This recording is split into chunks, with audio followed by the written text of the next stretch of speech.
Paytm payment bank के बाद अब बहुत सारे व्यूअर्स पूछ रहे हैं कि अब कौन से पेमेंट्स बैंक में अपना अकाउंट खुलवाना चाहिए। Of course, Airtel Payments Bank and Jio Payment Bank are two of the biggest payment banks right now in India. But इन दोनों का कंपैरिजन देखने से पहले, इन दोनों के बारे में जानने से पहले ये जानना बहुत जरूरी हो जाता है कि एक नॉर्मल बैंक और पेमेंट बैंक में क्या डिफरेंस है, what exactly are the differences between the two. शायद ये जानने के बाद आपका भी मन कर जाए कि आप एक नॉर्मल बैंक में अपना अकाउंट खुलवा लें। सो ब्रॉडली हम 4 से 5 पॉइंट्स डिस्कस करेंगे। सबसे पहला, पेमेंट बैंक्स जो नॉर्मल बैंक की तरह डेबिट कार्ड तो जरूर इशू कर सकते हैं लेकिन क्रेडिट कार्ड इशू नहीं कर सकते हैं। सो अगर आपको पेमेंट बैंक से क्रेडिट कार्ड चाहिए तो उनको किसी स्केड्यूल्ड बैंक के साथ टाई अप करना पड़ेगा एंड वो उनके क्रेडिट कार्ड्स को मार्केट कर सकते हैं लेकिन अपना क्रेडिट कार्ड इशू नहीं कर सकते। Second, payment banks normal deposits like FD and RD को एक्सेप्ट नहीं करते हैं। सो अगर आपको उनके साथ एफडी आरडी करवानी है तो आप वो नहीं बना सकते हैं। जैसे कि आपको पता है नॉर्मल बैंक्स में आप यही सब फैसिलिटी यूज कर सकते हैं, नॉर्मल बैंक में आप आरडी एफडी बना सकते हैं। थर्ड, पेमेंट्स बैंक किसी भी तरह का लोन ऑफर नहीं करते हैं, चाहे वो पर्सनल लोन हो, होम लोन हो, कार लोन हो, they can not offer you any kind of loans. Fourth, opening an account with the payments bank is relatively quicker and easier because they act like this new age mini bank. Mostly they have paperless procedure and their onboarding also takes maximum a few hours. Last, आप अपने payments bank में किसी भी time पे maximum 2 lakh से ज्यादा का savings नहीं रख सकते हैं, इससे ज्यादा आरबीआई अलाउ नहीं करता है। पहले ये लिमिट 1 लाख की थी लेकिन अभी रिसेंटली आरबीआई ने इसको इंक्रीज करके 2 लाख कर दिया है। सो यार, because of all these points payments bank की यूटिलिटी थोड़ी सी कम हो जाती है and it is good for people who are just starting with their banking journey, जिन्हें एक बैंक अकाउंट खोलना है, पहला बैंक अकाउंट खोलना है, so may be it's good for them. और जैसे कि आप देख रहे हैं, आपको एक पेमेंट्स बैंक के साथ साथ एक नॉर्मल बैंक अकाउंट खुलवाना जरूर पड़ेगा। सो अगर आप अभी भी कन्विंस्ड है कि आपको एक पेमेंट्स बैंक अकाउंट चाहिए ही चाहिए, सो इंडिया में इस टाइम पे 8 से 9 ऑप्शंस है आपके पास, लेकिन 2 जो प्राइवेट प्लेयर्स है मार्केट में, these are Airtel and Jio right now. So एक एक करके दोनों को डिटेल में समझ लेते हैं, दोनों के बारे में सबके पॉइंट्स जान लेते हैं सो दैट आप इजीली एक इन्फॉर्म्ड डिसीजन ले पाए। सबसे पहले बात करते हैं एयरटेल पेमेंट्स बैंक के बारे में। ये Airtel payments bank is one of the biggest private players in the payments banking space. It is a collaboration between Bharti Airtel and Kotak Mahindra bank. As we speak, Airtel Payments Bank has more than 6 crore customers with more than 5 lakh banking points across India. Apart from offering savings account, they also offer you multiple services like FASTag, mobile and DTH recharge, landline bill payment, gas bill payment, electricity bill payment, etc. Interest rate की बात करें तो Airtel payments bank offer you up to 7% interest rate. 1 lakh से कम पे आपको 2% ही मिलता है। जैसे कि हमने बताया, पेमेंट्स बैंक में आप मैक्सिमम 2 लाख ही रख सकते हैं। सो 1 से 2 लाख के बीच में आपको 7% का इंटरेस्ट मिल जाता है। अब यार ध्यान रहे, अगर आपका अकाउंट बैलेंस इज 1.40 लाख तो आपको पहले 1 लाख पे 2% ही मिलेगा और जो बाकी का 40,000 है उस पर आपको 7% इंटरेस्ट मिलेगा। सो 1.4 लाख पे आपको इफेक्टिवली 3.43% का ही इंटरेस्ट मिलेगा। बस आपको इस नंबर को याद रखना है, इसका सिग्निफिकेंस मैं आपको बाद में बताऊंगी। अब वैसे तो this is a zero balance account, लेकिन इसमें भी काफी टाइप के चार्जेस लगते हैं। सबसे पहले आपको इसमें 100 रुपीज के अकाउंट फैसिलिटेशन चार्जेस लगते हैं। ये उन कस्टमर्स को नहीं लगता जिनका सैलरी अकाउंट या कोई डिसबर्समेंट अकाउंट है, बाकी सबको लगता है। सेकेंड, एयरटेल पेमेंट बैंक में आपको सेकेंड ईयर से हर साल 100 रुपीज प्लस जीएसटी के सब्सक्रिप्शन चार्जेस लगेंगे।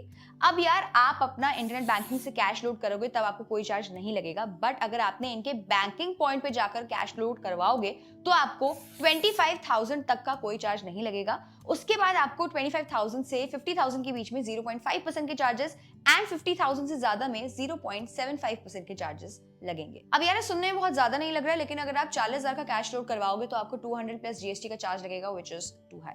अगर आप इस बैंक अकाउंट से किसी और बैंक अकाउंट में पैसे ट्रांसफर करते हो तो आपको कोई चार्ज नहीं लगेगा, लेकिन अगर आप इस बैंक अकाउंट के एटीएम से कैश विड्रॉ करते हो तो आपको चार्ज लगेगा। 10,000 तक it will be free of cost, but if you withdraw more than 10,000 it will cost you 0.65% of the amount withdrawn. तो अगर आपने 30,000 विड्रॉ किए तो आपको 195 प्लस जीएसटी का चार्ज लगेगा। Again, this is extremely high in my opinion.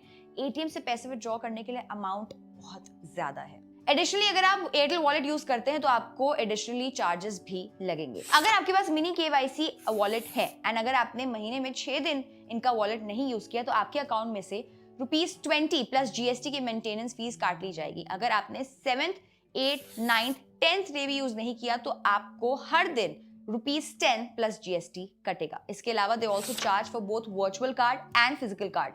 Virtual card का charge is ₹25 plus GST and physical card के लिए यू विल हैव टू पे 300 rupees plus GST. कहानी अभी यहाँ खत्म नहीं हुई है. चार्जेस के अलावा there are a lot of restrictions on this bank account. Basically उन्होंने एक minimum limit and एक maximum limit impose कर रखी है on different transactions, जैसे कि cash withdrawal, cash deposit, limit on debit card transaction, etc.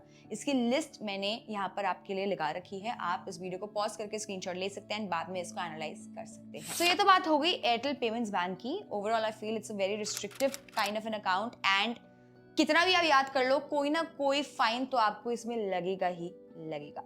अब बात करते हैं जियो पेमेंट्स बैंक की. जैसे एयरटेल ने कोटक के साथ पार्टनर किया था, जियो ने एसबीआई के साथ पार्टनर किया है. In fact Jio payments bank is much smaller in size with just 50,000 banking points. Airtel के 5 लाख थे. इनफैक्ट अगर आप इंटरेस्ट की बात करें तो जियो पेमेंट्स बैंक अभी आपको सिर्फ 3.50 का इंटरेस्ट ऑफर कर रहा है, बट उसमें कोई लिमिट नहीं है. अगर आपको याद होगा, एयरटेल पेमेंट्स बैंक में आपको 1 लाख तक पे 2% इंटरेस्ट मिल रहा था और उसके ऊपर 7%. इनफैक्ट हमने कैलकुलेट किया था कि अगर आपका बैलेंस 1.40 लाख है तो उस पर आपको इफेक्टिवली 3.43% का इंटरेस्ट मिल रहा था. सो अगर आप श्योर हैं कि आपका बैलेंस 1.40 लाख से कम ही होने वाला है, तो उस हिसाब से आपके लिए जियो पेमेंट्स बैंक ज्यादा बेटर इंटरेस्ट रेट ऑफर कर रहा है. जैसे कि आपने देखा, एयरटेल पेमेंट्स बैंक आपको काफी टाइप के चार्जेस लगा रहा था. अब देखते हैं कि जियो पेमेंट्स बैंक आपको किस किस टाइप के चार्जेस लगा रहा है. या देखा जाए तो जियो पेमेंट्स बैंक का जो चार्जेस का स्ट्रक्चर है काफी सिंपल है. इसमें प्रीमा फेशियल ट्रांजैक्शंस लाइक डेबिट कार्ड, पैसे लोड करना, पैसे विड्रॉ करना, इन सबका आपको कोई चार्ज नहीं लग रहा. इनफैक्ट जियो ने अपने वेबसाइट पे मेंशन भी किया है कि आपको अकाउंट यूज करने का कोई चार्ज नहीं लगेगा. Additional services like SMS alert, monthly statement, ad hoc statement, इन सबका भी आपको कोई चार्ज नहीं लगेगा. लेकिन हाँ, अगर आप एडहॉक स्टेटमेंट की फिजिकल कॉपी मंगवाते हैं तो उस पर आपको 75 रुपीज प्लस GST का चार्ज लगता है. इसके अलावा बाकी सब कंप्लीटली फ्री ऑफ कॉस्ट है. या यहाँ पे ध्यान रहे, आपको जियो के साथ कोई चेकबुक ना कोई फिजिकल डेबिट कार्ड मिलेगा. आपको बस एक virtual RuPay platinum debit card इसके साथ मिलेगा. Also just like Airtel payments bank, Jio ने भी काफी ट्रांजैक्शंस पे लिमिट लगा रखी है. अब कुछ लिमिट्स RBI ने लगा रखी है, कुछ जियो ने खुद ही लगा रखी है. इन पूरी जो लिमिट्स है इनकी मैं लिस्ट आपको दे रही हूँ. आप वीडियो को पॉज करके उसका स्क्रीनशॉट ले सकते हैं एंड बाद में आप खुद एनालाइज कर सकते हैं. ये सारी लिमिट्स फुल KYC अकाउंट्स के साथ है. लिमिटेड KYC अकाउंट्स में रिस्ट्रिक्शन थोड़ी और बढ़ जाती है, उनमें लिमिट थोड़ी और कम होगी. यहाँ पे नोट करने वाली बात ये है कि जियो पेमेंट्स बैंक के साथ आपका जो मैक्सिमम अकाउंट बैलेंस है that can be 1.95 lakh. Airtel में दैट वाज 2 लाख. अब यार RBI ने तो 2 लाख की लिमिट दे रखी है, लेकिन जियो ने खुद ही 5,000 कम कर दिए हैं just to be extra cautious. So यार, जैसे कि आप देख रहे हैं, Jio payments bank is a much more open bank as compared to Airtel payments bank, जिन्होंने बहुत सारी रिस्ट्रिक्शंस लगा रखी है. आप कितनी भी रिस्ट्रिक्शन याद कर लो, किसी ना किसी फाइन में तो आप फंसोगे ही फंसोगे. बट हाँ, एयरटेल पेमेंट्स बैंक में आपको मल्टीपल सर्विसेज मिलती है, जैसे कि फास्टैग हमने जो मेंशन किया, mobile and DTH recharge, gas payment, landline payment etcetera, जो भी जियो में एज ऑफ नाउ अवेलेबल नहीं है. सो यार, अल्टीमेटली कॉल आपका है. अगर आपको एक बेसिक बैंक अकाउंट चाहिए जिसमें आपका बेसिक काम हो जाए, then Jio payments bank is your go to bank.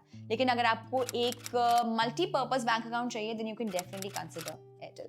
अगर आपको एक full fledged zero balance account चाहिए, then you can watch this video. Also we hope that हमने आपको एक अच्छी खासी इन्फॉर्मेशन दी है for you to take an easy informed decision कि आपको जियो पेमेंट्स बैंक के साथ जाना चाहिए, एयरटेल पेमेंट्स बैंक के साथ. Also let us know in the comment section, अगर आप इनमें से कोई भी बैंक यूज कर रहे हैं तो उसके कुछ प्रोज एंड कॉन्स हैं जो हमसे मिस हो गए हों, सो आप उसको कमेंट सेक्शन में शेयर कर सकते हैं. टिल देन, बी के फाइव.